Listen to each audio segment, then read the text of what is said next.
Ang Bonbon Lake o mas kilala ngayon bilang Taal Lake na matatagpuan sa probinsya ng Batangas ay ang ikatlong pinakamalaking lawa sa Pilipinas, sunod sa Laguna de Bay at Lake Lanao.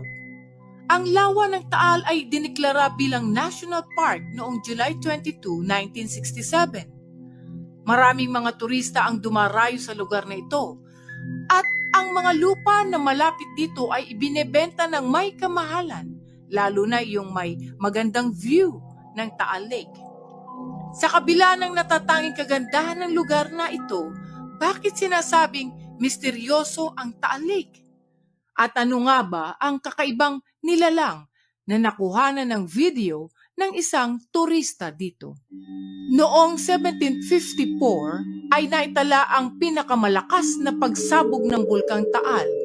Sa lakas nga ng pagsabog nito ay nagbago ang landscape ng bayan na nakapaligid dito at ang hugis ng bulkan. Tumaas din ang sea level at lumubog ang mga katabing bayan ng bulkan. Magmula nang sumabog ito noong 1754 ay tumaas ang surface elevation nito mula sa sea level ng 5 meters o 16 feet.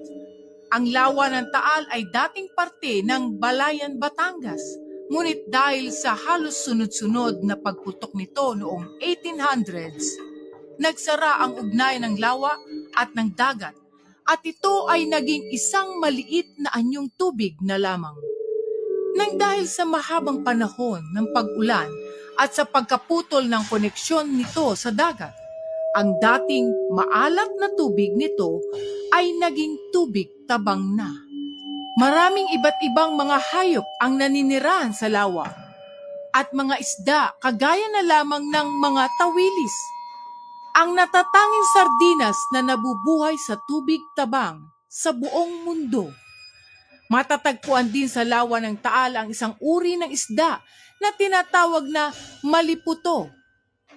At ang isa sa mga pinaka-rare na nakita na sea snake sa buong mundo, ang Hydrophis semperi.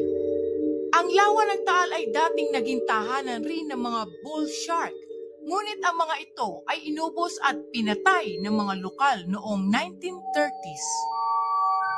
Bukod sa magandang tanawin, naging usap-usapan rin ang lugar dahil umano sa isang misteryosong pangyayari dito na nai-record sa video ng isang bakasyonista.